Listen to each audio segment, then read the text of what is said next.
everybody, Mark Bryans.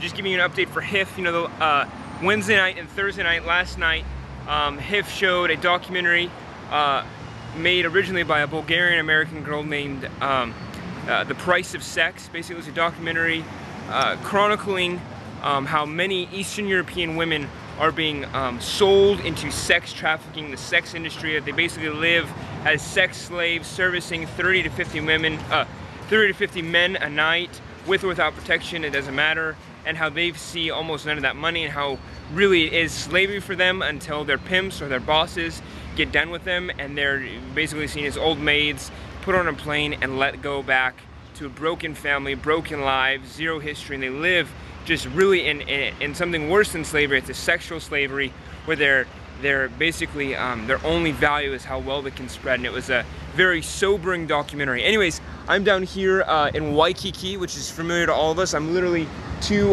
doors down from the Ohio student housing, and what really gripped me when Mimi, the director, came up and spoke afterwards after seeing the film, was that she highlighted, you know, we said, what does it look like to change this? What does it look like to stand up? And she said the single greatest thing is not so much governments, it's not so much laws, it's not so much money, because money tends to cause more corruption. It's not so much the greater proliferation of NGOs. What's needed is a fundamental heart change in how the West views women, and a fundamental heart change in how the West views men. You know, and so I'm just standing here on a strip of Coquille between Seaside, and within Seaside and a couple more blocks all the way down to the Denny's is the major strip in Waikiki for the selling of sex, for prostitution. Many of those girls are in some form of bondage or slavery or what have you. And I'm just down here after seeing the movie, wanted to come down and film it to bring a reality to us, that it's not something that just happens to poor girls in Eastern European countries and oh, how bad is that. It's something that happens right next door, and something that happens 2 doors down from our own, you know, HPU, university student housing. It's an injustice in our own backyard, and it's so easy to distance ourselves from the brokenness of these women and to point the finger, and yet in reality we need to realize how much